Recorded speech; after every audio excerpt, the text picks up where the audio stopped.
말씀을 위해서 잠깐 마스크를 벗도록 하겠습니다. 우리가 예수님을 섬기고 신앙생활 할 때 때로는 말씀을 우리가 묵상하고 말씀을 우리가 깊이 연구하다 보면 때로는 오해하고 때로는 우리 스스로 잘못된 판단, 잘못된 해석을 내릴 때가 있습니다. 아마 예수님을 따르던 제자들도 아마 그와 같은 일이 벌어졌던 것을 오늘 우리는 본문을 통해서 압니다. 다시 말하면 똑같은 제자를 할지라도 그 제자들의 삶과 미래 그리고 주님을 따르는 그 삶 속에서 나타나는 그러한 미래의 결과를 각자 자기 식대로 판단했다는 사실입니다. 오늘 본문에서 너는 나를 따르라 하신 말씀의 주제를 가지고 함께 같이 말씀을 나누고자 합니다. 너는 나를 따르라. 오늘 우리의 신앙, 우리의 믿음, 그리고 우리가 모든 삶에 있어서 주님을 따르는 우리의 모든 이 삶은 철저하게 주님을 따라가는 생활입니다. 예수를 따라가는 생활, 또한 예수님을 본받는 생활, 또한 예수님 말씀을 그대로 행하는 삶, 생활. 할렐루야. 그래서 우리는 신앙과 생활이라고 하는 이 두 가지를 놓고 볼 때 우리는 신앙은 좋은데 생활이 엉망이다, 이렇게 되면 안 되겠죠. 언제나 우리는 신앙과 생활이 언제나 같은 모습으로 언제나 동일해야 될 줄로 믿습니다. 신앙적인 차원은 우리는 이건 교리적인 차원이요, 신학적인 차원입니다. 내가 무엇을 믿느냐, 내가 무엇을 이해하느냐, 내가 알고 있는 그러한 성서 지식이 무엇이냐, 예수께서 말씀하신 그 말씀의 모든 것들이 내가 어떻게 이해했는가에 대하여 내가 판단하는, 그리고 내 안에 담고 있는 것이 바로 신앙이라면, 마치 이것은 신앙은 그릇과 같고, 그리고 그 그릇 안에 무엇을 생활로 닮아서 하느냐, 이것입니다. 여기서 믿음 생활, 기도 생활, 말씀 생활, 그리고 모든 봉사 생활, 헌신에 대한 생활, 생활이 담긴다는 것입니다. 삶의 모든 행위가 담긴다는 겁니다. 그러니까 이 신앙이라고 하는 이 그릇 속에 나에게 있어 가장 선한 삶의 모습들이 그 안에 담겨져야 되는데, 이 담겨진 이것이 결국에는 성령의 9가지의 열매로 이렇게 맺혀지고, 그리고 성령의 열매로 나와야 된다는 거예요. 여러분, 그러니까 중요한 것은 바로 많은 사람들이 신앙만 이야기할 것이 아니라 신앙 생활, 바로 이 생활이 중요하다. 할렐루야. 여기서 우리는 흔히 보면 믿음과 행위라고 하는 것에 대해서 많이 얘기를 하는데, 믿음이 있는 것과 행위에 대한 것들을 이야기하는데, 역시 마찬가지 믿음은 그 자체가 행위로 나타나는 것입니다. 여러분, 이것을 꼭 기억하십시오. 흔히 보면 믿음은 믿음의 행위라고 해서 행위를 뒤에다 붙이는데, 행위라고 하는 것은 믿음 안에 이미 포함되어 있는 거고, 믿음이라는 그 자체가 결국 나타나는 열매와 같다는 거예요. 우리가 주님을 섬기며 주일을 성수하는 것도, 이것도 바로 우리의 믿음인 줄로 믿습니다. 또한 이것이 우리의 신앙 생활이라는 사실을 여러분 믿으시기 바랍니다. 오늘 그렇기 때문에 너는 나를 따르라 라고 하신 말씀 속에서 따른다 라고 하는 것을 보면 이것이 얼마나 중요한가 하는 것입니다. 베드로가, 예수님께서 베드로에게 그의 죽음에 대하여 놀랍게도 이 요한복음 21장에 예고하고 있습니다. 너의 죽음이 앞으로 어떻게 마지막 생애를 마감할지에 대해서 얘기하고 있습니다. 오늘 본문에 있는 말씀이 그겁니다. 내가 젊어서는 스스로 띠띠고 원하는 것으로 다녔거니와. 다시 말하면 자기 스스로 얼마든지 자기의 삶을 마음대로 살아갈 수 있고, 그리고 그렇게 했다 할지라도 늙어서는 내 팔을 벌리리니. 다시 말하면 마지막에 베드로의 그 죽음이 마지막 로마의 감옥에서 결국 마지막 그가 그리스도인의 그 순교 가운데, 네로의 그 네로 황제 때 그 순교 가운데 이 크리스찬들 속에서 로마 시민권이 아닌 모든 사람들은 결국 십자가의 형틀에 마지막 못 박아 죽이는 그와 같은 마지막 그 죽음을 맞이했습니다. 베드로도 역시 마찬가지로 십자가에 못 박혀서 마지막 순교했습니다. 그와 함께했던 로마에 감옥에 있던 사도 바울은 로마 시민이었기 때문에 그는 목배임을 당해서 순교를 했습니다. 그러니까 젊어서는 스스로 띠떼고 마음대로 돌아다녔다 할지라도 결국 내가 나중에는 늙어서는 내 팔을 벌리리니 남이 내게 띠띠우고 원하지 않는 곳으로 데려가리라. 결국 오늘 여기서 이 말씀을 하면서 이렇게 말합니다. 이렇게 말씀하시면 베드로가 어떠한 죽음으로 하나님께 영광을 돌릴 것을 가리키심이니, 다시 말하면 죽음이, 베드로의 죽음이, 오늘 우리는 이것을 순교라고 말합니다. 주님을 따르면서 마지막 목숨을 결국 희생하는 것, 예수를 따르면서 마지막 희생하는 그 마지막 순교의 모습이 오늘 여기 기록되어 있는 것인데, 바로 이 죽음은, 이러한 죽음은 결국은 하나님께 영광을 돌릴 것이다. 죽음 가운데도 참 여러 가지 죽음이 있죠. 집을 나가서 갑자기 어느 날 갑자기 어떤 다른 타지나 아니면 도로나 이렇게 해서 죽는 죽음, 이것을 스님은 객사, 이런 객사라고 합니다. 흔히 또 교통사고로 해서는 사고사. 최근엔 많은 사람들이 산업재해를 입고 사고사로 목숨을 잃습니다.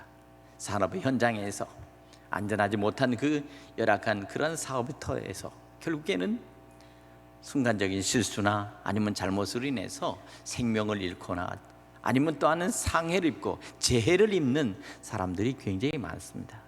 산업사회에서 나타난 한 가지 특징이죠. 모든 것이 안전하지 않다는 사실입니다. 직장이라 할지라도 잘못하면 큰 사고를 입을 수 있는 그러한 일들이 비일비재하게 이 사회 속에서 지금 일어나며, 이러한 것으로 인해서 피해를 입고 그리고 또한 이렇게 상해를 입고 고통당하는 분들이 많이 있습니다. 또한 그러다가 또 생명을 잃는 경우도 너무도 많습니다. 우리는 너무도 그런 일들을 바라보게 되면 굉장히 안타깝고 너무도 때로는 가슴이 아프죠. 아직도 저런 일들이 벌어질 수 있을까? 세상은 우리가 생각할 때 예측하지 못하는 수없이 많은 죽음들이 우리 앞에 도사리고 있습니다. 함정처럼 때로는 다가오고 있습니다. 때로는 이것이 예수 믿는 사람도 역시 예가 아닐 수 있어요. 한 번의 도매금으로 같이 생명을 잃을 때가 있습니다. 그럴 때마다 얼마나 많은 고통과 아픔을 겪는지 모릅니다. 어쨌든 한 가지 중요한 것은 우리에게 죽음이란 피할 수 없는 다가오는 숙명적인 것이라는 거예요.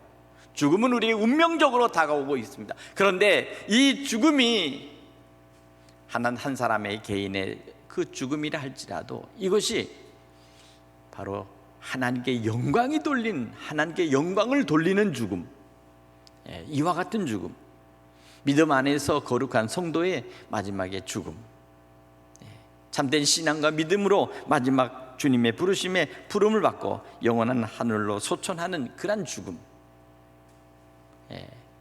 여러 가지의 모습이 있습니다.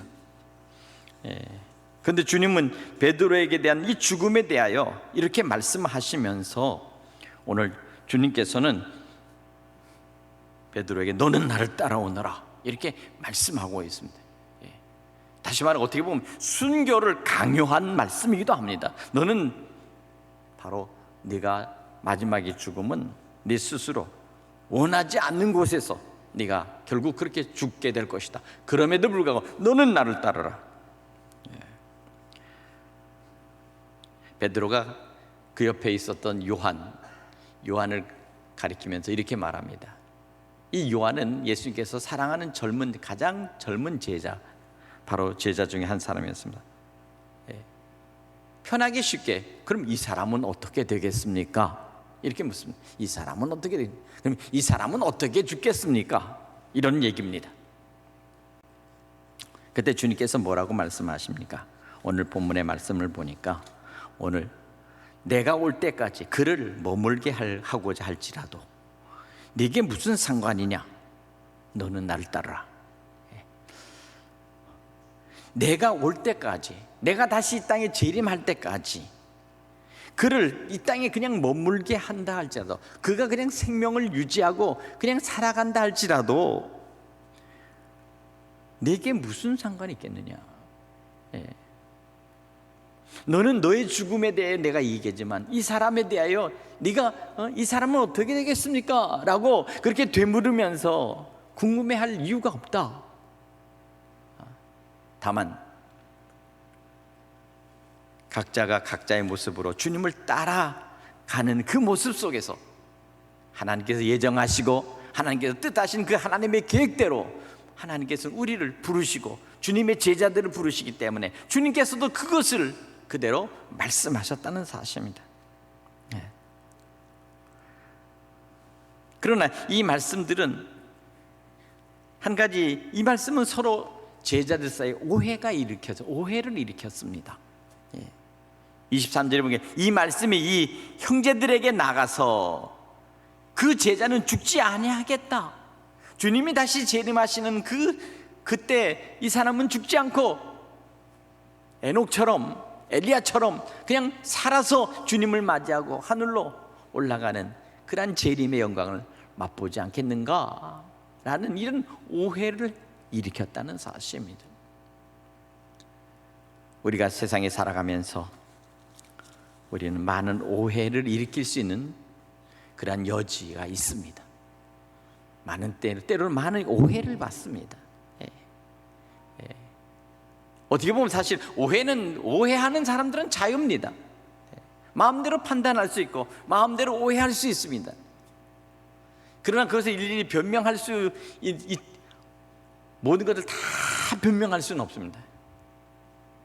속을 다 드러내놓고 그것을 일일이 설명할 수가 없는 여러 가지 이유가 있고, 또 한 가지는 오해를 일으켰다고 해서 그것을 다 밝히려고 한다면 사람들은 자기 스스로 자존심이 허락지 않습니다. 이게 바로 오해입니다. 그러나 한 가지는 이것으로 인해서 제자들도 상당히 서로가 여러 가지 오해를 일으킨 부분이 바로 이 부분입니다.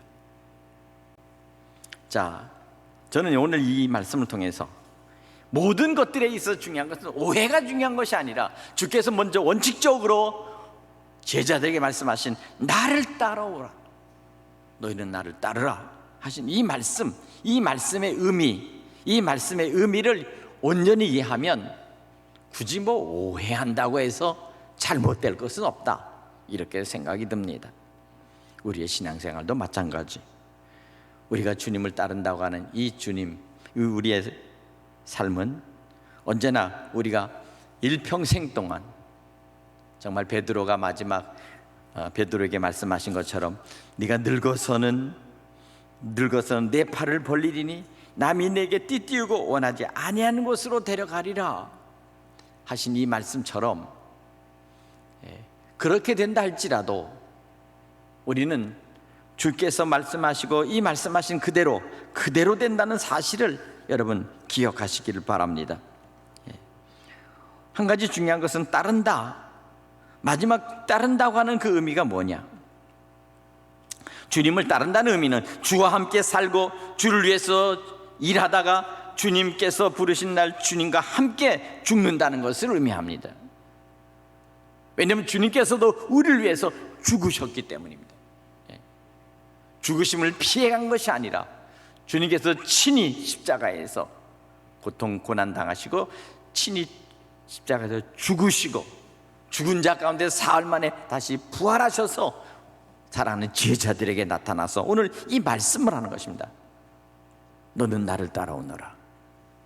부활하신 주님께서 말씀하신 이 말씀을 베드로에게 친히 말씀하시면서 오늘 나를 따라오너라고 오늘 이렇게 명령을 한 것입니다.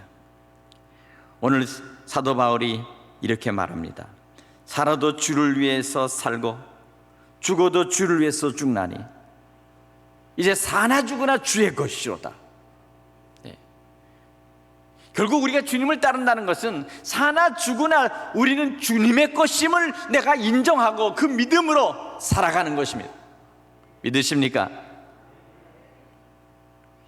성경에 보면 한 번 죽는 것은 정하신 것이요 그 후에는 심판이 있으리니 라고 우리에게 심판의 예고를 하고 있습니다. 이 심판,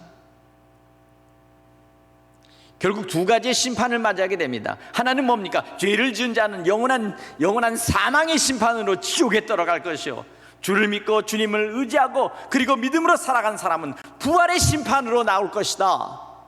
심판은 있다. 근데 그것이 영원한 사망의 심판, 죽지 않는 사망, 똑같습니다. 죽지 않는 부활.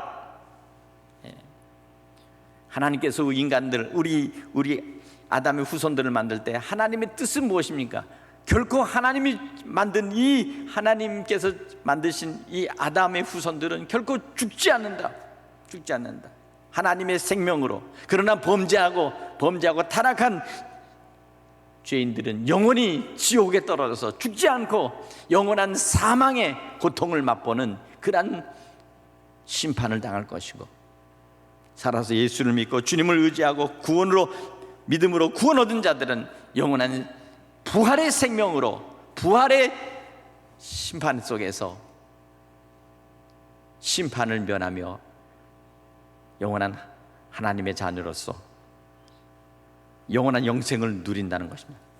어쩌면 영생은 다 똑같이 누립니다. 지옥에 떨어져 사망의 영생을 누리거나 아니면 영원한 부활의 생명의 영생을 누리거나, 한 사람은 지옥으로, 한 사람은 영원한 낙원으로, 영원한 새 예루살렘으로 들어가는 두 가지 차이밖에 없어요. 결코 죽지 아니하리라. 죽지 아니하겠다는 것이 하나님의 뜻입니다. 하나님께서 당신의 생기로, 푸뉴마로 아담과 하와를 만드시면서 그를 하나님의 자녀로 삼으신 이후에 하나님의 뜻이 무엇일까? 바로 그것은 결코 죽이지 않겠다라는 분명한 하나님의 생각일 것입니다. 이것입니다. 죽는 자는 죽음이 있는 것이 아니요 영원한 사망이 있는 것. 사망은 죽었다 하나 다시 그 사망 속에서 탈려 영원한 지옥의 불못 속에 집어넣어서 고통으로 영생하도록, 고통을 세세토록 고통하도록 만드는 심판이 기다리고 있다는 사실을 우리에게 말씀해 주고 있습니다. 오늘 그렇기 때문에 마지막 우리가 예수를 믿고 주님을 따른다는 것이 얼마나 축복이고 은혜인가. 내가 예수 안에서, 주님 안에서, 복음 안에서 살아간다는 것이 얼마나 영원한 생명으로 나갈 수 있는 길인가 하는 것을 여러분 믿으시기 바랍니다. 오늘 따른다는 것은 이와 같습니다. 그러니까 살아도 주를 위하여, 죽어도 주를 위하여 이렇게 사는 것이 바로 예수 믿는, 바로 주님을 따르는 그러한 주님의 제자요 주님의 성도의 삶인 줄로 믿습니다. 예수를 아는 것은 쉽습니다. 예수를 배우는 것도 쉬워요. 그러나 예수님을 따르는 것이 어렵습니다. 예수를 따르는 것이 무엇입니까? 철저하게 하나님 앞에 예배의 생활, 시간을 내서 주님 앞에 언제나 기도의 생활, 때로는 주님 앞에서 언제나 말씀하는 말씀을 읽는 말씀의 생활, 그리고 어려운 이웃들과 그리고 우리 이웃들에게 같이 저들의 사랑을 베풀면서 저들에게 봉사하고 섬김의 생활, 이 생활들이 언제나 우리 속에서 나타날 때 바로 이것이 바로 주님을 따르는 삶입니다. 믿으십니까? 오늘 이것입니다. 우리가 주님을 따르는 것 속에서 한 가지 중요한 것은 그것입니다. 마지막 주님을 따르면서 우리에게 열매가 있는가 없는가. 주님 안에 붙어 있으면 우리는 열매를 많이 맺을 것이요, 우리가 주님을 따른다 하지만 주님에 붙어 있지 않으면 그러면 열매가 없다. 마지막 주인은 마지막에 그 열매를 보고 그 나무를 심판하리라. 3년이 되어도 무화과 나무에 무화과가 달리지 않았을 때 주인이 종들에게 이 나무 찍어버리라 그랬을 때 그 종들이 말합니다. 1년만 더 두고 봅시다. 여기다가 다시 저희가 이 나무를 잘 돌보고 그리고 거름을 주고 그렇게 1년만 더 해서 열매가 맺으면 그때 판단하시죠. 이렇게 말합니다. 얼마나 중요하냐? 바로 열매라고 하는 그 하나의 행위가 나타나는 겁니다. 열매가 나타나는 겁니다. 페리. 오늘 저와 여러분 속에 주님이 가장 기뻐하시는 것은 영혼 구원의 열매입니다.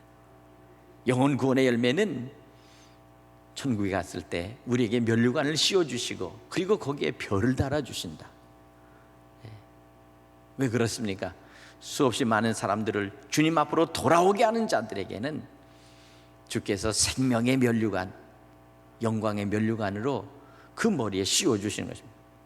그만큼 영혼을 구원하고 생명을 구하는 것이 하나님께서 가장 기뻐하시는 일이요, 하늘에서 가장 큰 상급을 받을 수 있는 그런 놀라운 일이라는 것입니다. 전도에 힘쓸 수 있기를 바랍니다. 영혼 구원에 언제나 마음을 담고 주님 앞에 기도할 수 있기를 바랍니다.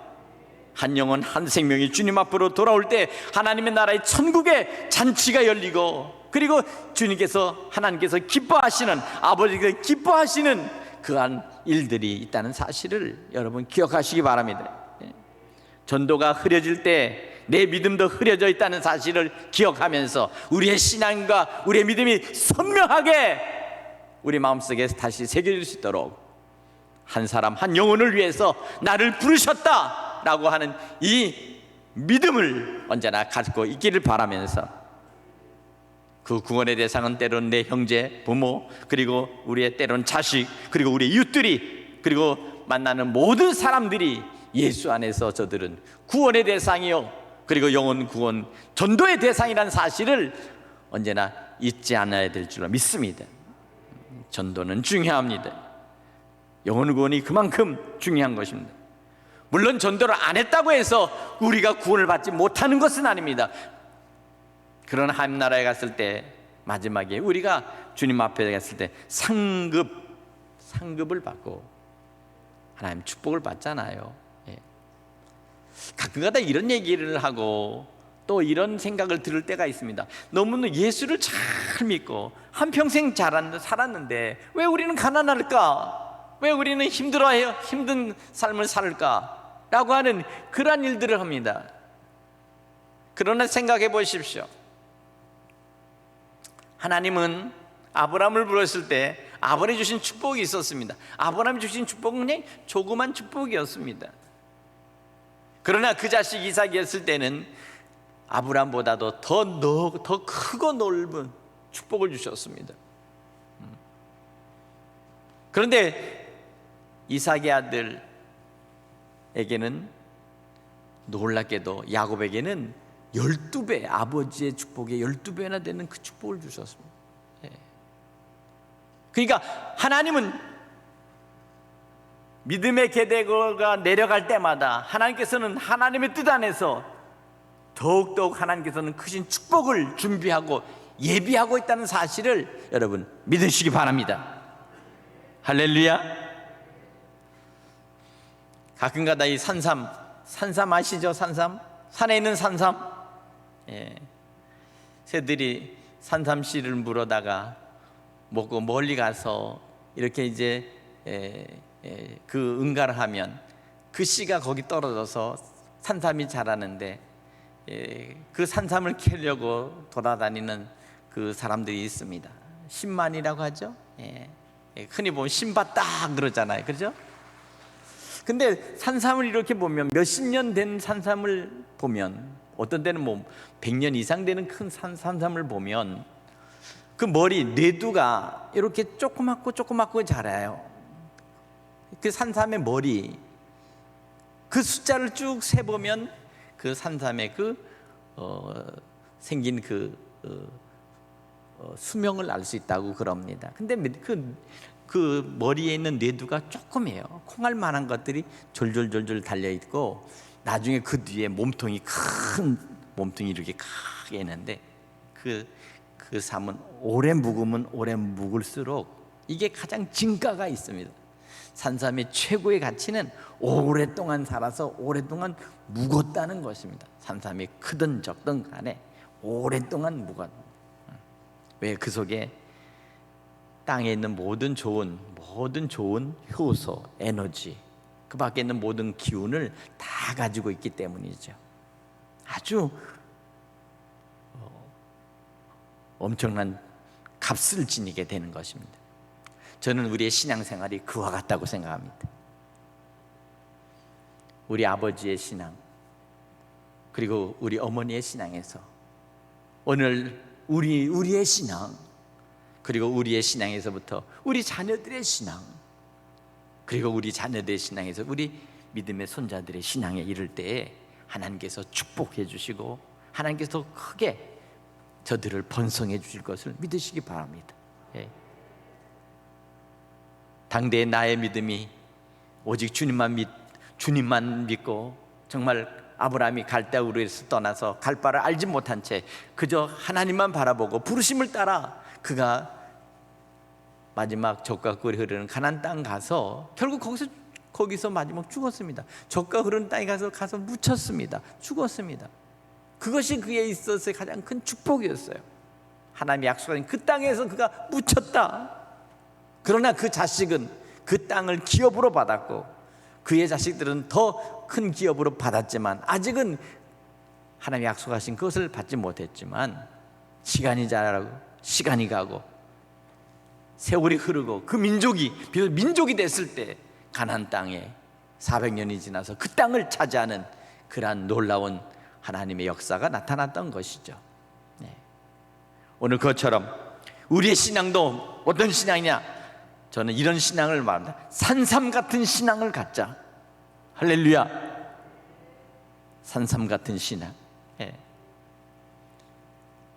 그 산삼이 자라면서 가장 좋은 것으로 세월이 가고 시간이 가면서 오랫도록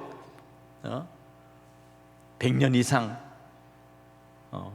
때로는 몇백 년 묵은 산삼처럼 그렇게 시간이 가듯이, 그러면 꽃을 피고 잎을 낼 때 또 새들은 와서 그 씨를 먹고 멀리 가서 산삼의 씨를 퍼뜨리고 그렇게 하면서 점점 숫자를 멀리하듯이 믿음의 씨앗들을 점점 계속해서 만들어가고 그리고 생산해나는 이와 같은 역사가 우리가 전도를 통해서 그렇게 나타날 수 있기를 간절히 축복합니다. 아멘. 주님을 따르는 것이 무엇이냐? 주님을 따르는 것은 오직 주님만 바라보고 좌로나 우로나 치우치지 않고 어떤 상태에서든지 주님을 믿고 따르는 것입니다. 왜 주님은 베드로에게 나를 따르라 말씀하셨을까요?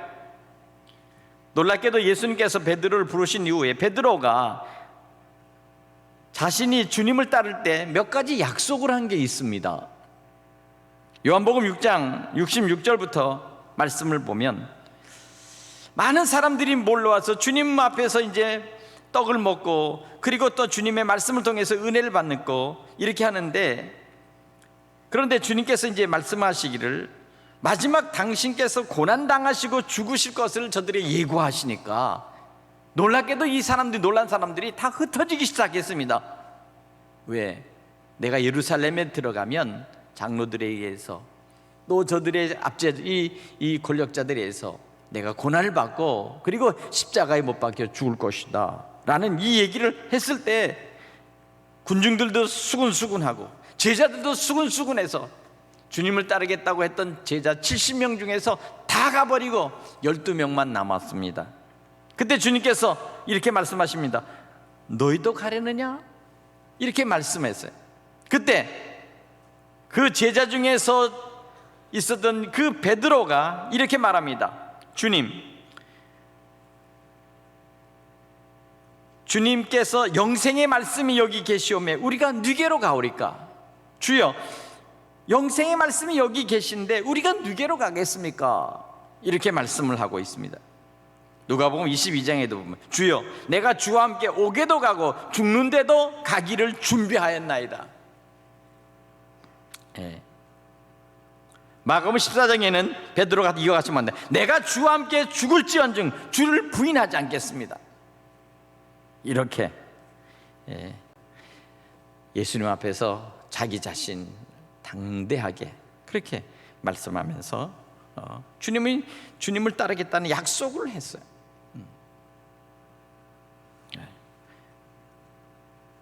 오늘 주님은 아마 그 얘기를 기억했을 것입니다. 제자의 도리가 무엇입니까? 스승의 가르침을 따라가는 것이요, 또한 스승과 같이 나중에 스승의 모습으로 또 다른 제자들을 키우는 것이 그것이 바로 제자의 삶입니다. 오늘 이 시대, 우리에게 주어진 이 시대는 탈산업화 시대요, 또 이 시대는 정보화 시대라고 하는데, 이제는 정보화 시대에서부터 우주화 시대로 지금 나가고 있습니다. 여러분, 지금 미국에서는 수백 명이 이제 우주선을 타고 이제 화성을 여행하는 그러한 것에 대해서 이미 예약이 끝났다는 사실을 여러분 아십니까? 그러니까 이제는 죽기 전에 우주선을 타고 화성을 여행하고 돌아올 수 있는 그 여행 패키지가 지금 이미 예약이 됐는데 수백 명이 예약이 돼 있다는 거예요. 언제 그것이 실현될지는 알 수 없지만, 아마 그래서 저는 이런 생각입니다. 앞으로 이러한 것들은 앞으로 30년, 50년 후에 우리 자녀들, 우리의 손자들 때는 일상적인 화성 여행 패키지가 이루어지지 않을까, 그런 생각도 해봅니다. 이것이 지금 이 탈세계화 하면서 이제는 우주화의 시대로 지금 돌아가고 있는 미래 세대에 우리에게 주어진 것이에요. 지금 이와 같은 시대 속에서 한 가지 가장 큰 문제는 뭐냐면, 이때까지 우리가 가지고 있는 윤리나 도덕이나 아니면 신앙이 점점점 변질돼 가고 있다는 사실입니다.